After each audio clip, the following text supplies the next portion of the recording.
Hello my friends. If you're changing oil on a Ford Explorer or Mercury Mountaineer, in my case, mine is a V8, a 302 V8. It's a 302 Windsor. They made the 302 Windsor from 1961 to 2001 in America. It was in production for 40 years.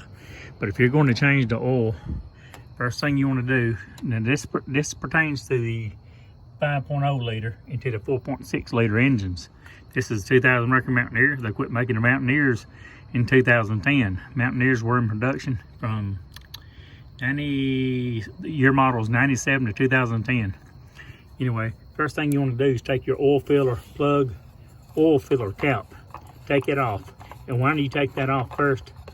So when you take the oil drain plug out of the bottom of the oil pan, the bottom of the engine, it will suck air through the oil filler cap, the neck right here. It will suck air and make the oil drain quicker. So number one, do that. But before you start getting up under the car, make sure you got the right oil. And for the 4.6 liter and the 5.0 liter engines, Ford Explorer, Mercury Mountaineers, you want to use the 5W20. And you can use regular oil, a synthetic blend, which is half synthetic, half regular motor oil, conventional motor oil, or you can use full synthetic. Full synthetic lasts longer, and you can go easily 5 to 10,000 miles without having to change the oil if you use full synthetic. The only way you'd have to change it any sooner or add to it if you had a leak. But the synthetic oil is good to 5 to 10,000 miles. Also use a premium oil filter. So 5W20 for the 4.6 liter and the 5.0 liter engines, you know, the V8s, using if it's a 302 V8, around these same year models, Ford Explorer from like 97 to 2003 or whatever, 97 to 2001, the 5.0s, I normally use a Fram, but K&Ns are better filters. They're only $3 more, and they're good for, it says up to 20,000 miles. So that's what it says, up to 20,000 miles. Let me show you. So there you have it. And this is only $3 more than a Fram. So I paid $10 for this filter. And that oil is good for at least 10,000 miles. This is good for 20,000, the filter. But I change them both about every 6,000 to 8,000 miles when I change my oil. And so first thing you do is make sure you got the oil in the right filter. Take the oil filler cap off. Make sure you got an oil drain pan. See, it's got a plug right here. You take that plug out, and then take this air plug off right here, so the oil will drain, and it will suck air here. It will fill up quicker. It won't overflow. So you gotta. That's the first thing you do is take the oil filler cap off. And for the engines, the 4.6 and the 5.0 liter, all you need is a 3/8 ratchet with a 16 millimeter socket. 16 millimeter socket. I guess it's in focus. So that's all you need, 3/8 ratchet, 16 millimeter socket.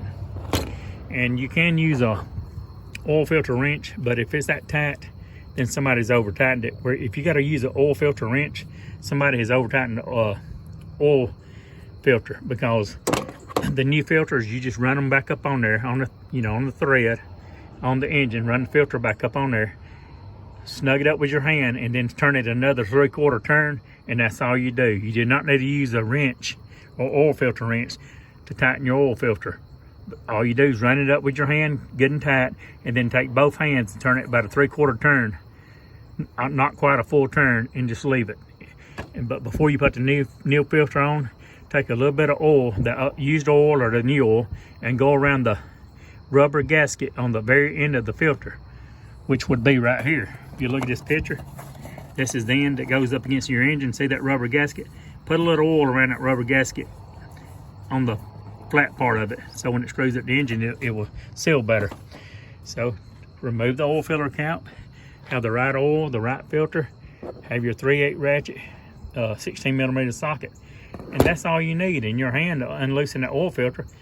Like I said, if you have to use oil filter wrench, somebody's over tightened it. You've got your pan, and you get down on the ground. The second thing you do after removing the oil filler cap is you get down here, and you can see right, let me show you, my friends. You see that right there? That's the bottom of your drain pan. And that's your oil sending unit, oil pressure switch that reads how much oil. See that electrical wires right there on the side, on the bottom, almost the bottom of the oil pan is your drain plug. They call it a drain plug, but all it is the bolt, 16 millimeter. Now you know the rest of the story. Loosen that up, but make sure to have your oil pan right underneath your car, right underneath this pan. Loosen that up all the way and let it start draining. And after it starts draining, and it drains about all the oil out, then you can get right here. Let me show you. Where's my filter? Right there. We're up under the car, right here. Here's the bottom of the radiator. Let me show you. The bottom of the radiator. Between the radiator fan or the cooling fan, right over here on the right bottom corner of the engine is your oil filter. See it? It's right there. Here's your radiator. There's your lower radiator hose, and there's your oil filter. Remove it with your hand. Put it back on with your hand. And that's all you do.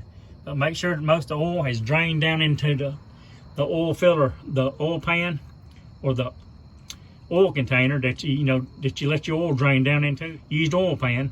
When that is almost fully drained, then you go over here and remove the oil filter.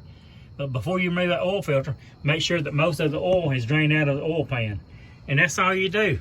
When it drains all the way, put your filter plug back in. After it drains, and I let it drain, I leave the pan underneath here, underneath this oil drain plug for a while. And I try to get every little drop out.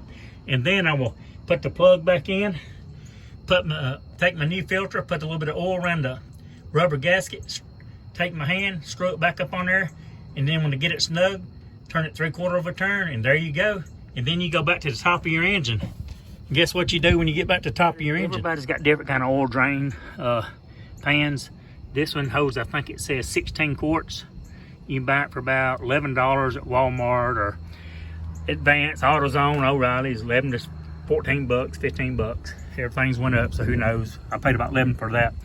After you put the drain plug back in, put your new oil filter on the bottom of the engine, put your oil in here. It holds 5 quarts, 4.6 liter, into 5.0 engines in a Ford Explorer, a Mercury Mountaineer. The V8 engines holds 5 quarts. And that's exactly what this is right here, 5 quarts. You can use whatever brand you want. I like Pennzoil and I like Mobil One. I like the Ford brand too, Motorcraft oil. So that's easy peasy. Put the oil plug back in. Make sure you got your new filter on the bottom of the engine. Screw it all the way on with your hand. Fill it up with 5 quarts. And put the oil filter cap back on and you're finished. And this was $21.94 at Walmart. So with tax, about $23, maybe $23.30. That's not bad. And $10 for my filter. And if it's the 302 V8, it's the SO 2010. That's the model of the oil filter, K&N. Fran will have a different model number, or part number, excuse me. Fran will have a different part number. Give me those thumbs up. Give me those double thumbs up. Leave comments down below. Share my videos. Help me to grow right here on the Big O Show. Hope everyone's had a wonderful day. I have. I'm going to try to do another video here in a little while, right up the road, if it don't get too dark on me. Double thumbs up. Leave those comments down below. Be sure to change your oil. That is the life of the engine. Is changing your oil regularly, and also making sure the cooling system has the proper amount of antifreeze in there in the cooling system, the radiator. So the cooling also, like I said, which is your antifreeze. About every 3 years, I change mine out in my radiator. So make sure you got plenty of antifreeze in your engine. Make sure you change your oil, and your engine will last forever. This 302 V8 has 247,000 miles on it, and it still runs like new. All right, thumbs up, share the videos. Help me to grow right here on the Big O Show. Love everybody. I love all my viewers, my subscribers, my friends. Have a wonderful night. I will see you all on down the road.